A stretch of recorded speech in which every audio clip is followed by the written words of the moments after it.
Man, look at all that corn. Like, look at that. Now, I don't even know. I don't think that's corn. It just looked like corn when I was coming up on it. Might be bamboo, sugar cane. I don't know. Like, maybe, I don't know if they got pandas around here or what.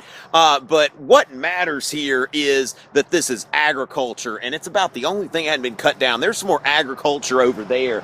And what that is, that's not just plants, that's virtue, all right? You know who loved agriculture? It's Thomas Jefferson, who we know more for writing the Declaration of Independence and all kinds of good stuff like that. But Thomas Jefferson, more than anything else, was a farmer, and he was a champion of agriculture. And in fact, in his notes on the state of Virginia, Jefferson wrote that those who labor the earth are the chosen people of God.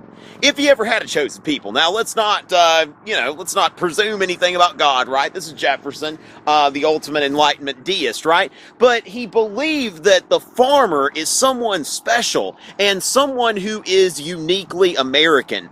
And he believed that there was something about agriculture that made someone virtuous, that really, in order to have a Republican form of government, small r, not necessarily the party, but to have a republic, to have a government that's accountable to the people, and to be a government of free men and women, that you have to have agriculture, because a farmer is self-sufficient. A farmer doesn't need anyone else's help, and doesn't, depend on anybody. When Jefferson had been in Europe and he saw these big cities full of dependent masses, he said that the masses in cities, they do about as much good for Republican government as sores do for the health of the body, all right? What he believed is that we should be a nation of farmers. Like, that over there, what does this look like? If you ask Thomas Jefferson, that looks like America, is what that looks like. And that is the kind of thing he wanted,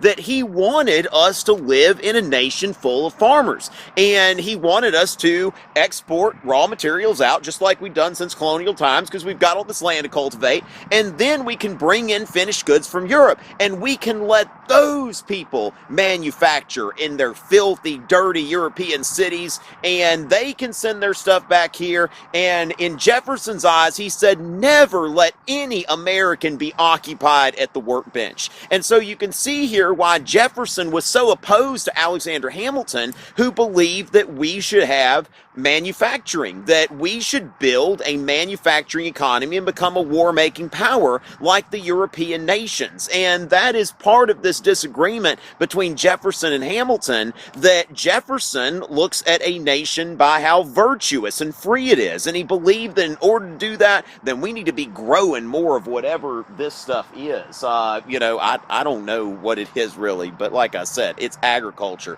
And this is Jefferson's America. If you like what you heard, subscribe to my channel, visit my website, Twitter, Instagram, Facebook, and all of that. Like, dislike, comment. Let's talk about Jefferson. And so I'm going to admire this agrarianism out here, and I'll be back with some more good stuff before long, so stay tuned. Till next time.